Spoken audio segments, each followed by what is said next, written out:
I was delighted to contribute a chapter on housing to Stephen Kinnock's new book, The Spirit of Britain. The book essentially makes two arguments. First, that Britain is more divided than it has been for a generation, that these divisions were both exposed and deepened by the EU referendum, between, on the one hand, communitarians who feel that they have lost out from globalisation and value familiarity, security and community and tend to be non-graduates, and on the other hand, cosmopolitans who tend to be graduates, highly mobile and confident in the modern globalised world. Second, that for Labour to win power and govern for the whole of Britain, it's not enough to rest on our laurels and win in the cosmopolitan areas that we won last year, for example, Kensington and Canterbury, but we also need to reach out and win back communitarians in areas like my own in Wolverhampton, and crucially, those areas that we lost last year, Mansfield, Middlesbrough and Walsall. However, cosmopolitans versus communitarians, these are not black and white distinctions. I started life arguably as a communitarian. My mum and I lived in a council flat, and that's relevant to my chapter on housing. I went to university, worked in Brussels, and then worked in the last Labour government. So I became a cosmopolitan.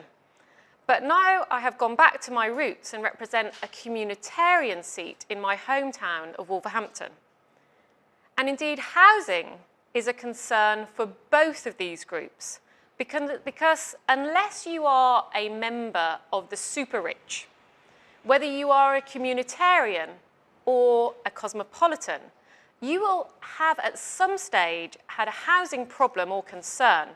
You may be worried how you or your children can get onto the housing ladder, how you can secure a council home, or how you can deal with poor standards in the private rented sector.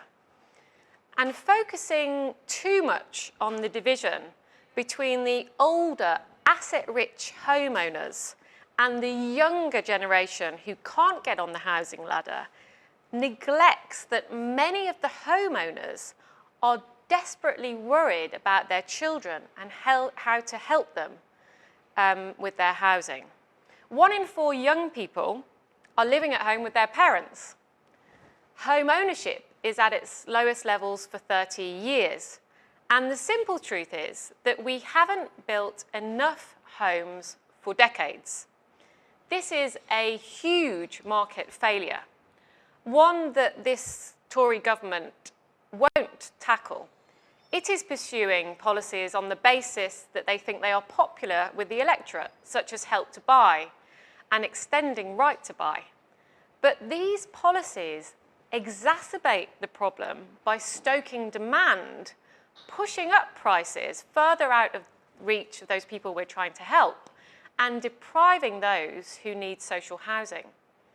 Labour needs effective policies which focus on increasing the supply of homes across all tenures.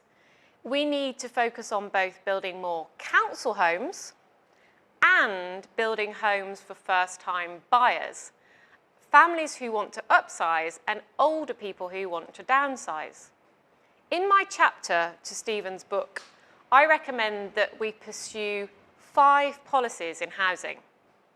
First, stop Help to Buy, which is simply pushing up prices and stoking demand. Recent research suggests that 1 in 5 households who have used it have done so to upsize rather than to get on the housing ladder.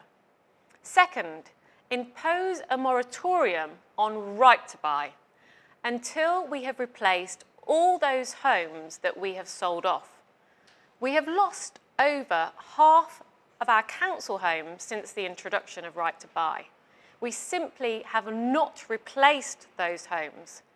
We have to also give councils the freedom to borrow more freely against their assets without the current artificial housing revenue allowance cap, and so that they can do more to build the homes in social housing that we so desperately need.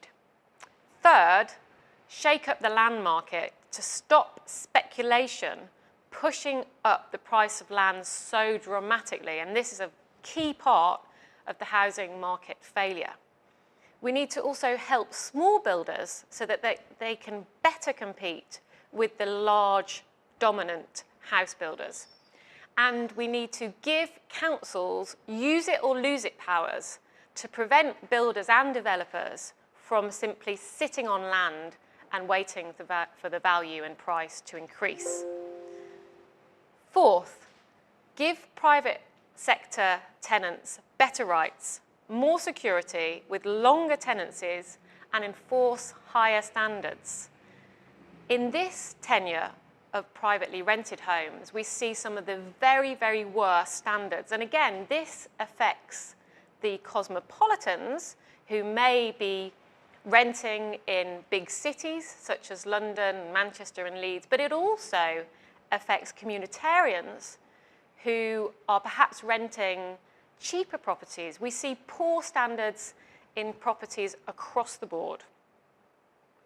Fifth, and I'm passionate about this, do much, much more to tackle homelessness and rough sleeping, which have both increased significantly under this Tory government. We need to learn the lessons of the success of the last Labour government, give local authorities the help that they need to support people with addiction and mental health problems, and build more affordable homes. In conclusion, housing is an area which unites communitarians and cosmopolitans. The housing market isn't really working for people across the board. There has been a massive long-term market failure in housing. The state has to intervene to get Britain building the homes we need. The housing crisis is currently being deepened by populist policies that stoke demand and push prices up. A future Labour government must urgently get to grips with this problem, because without decent, secure, affordable homes, we can't even make a start on tackling some of the other problems, such as education and health, that are outlined in Stephen's excellent book. Thank you.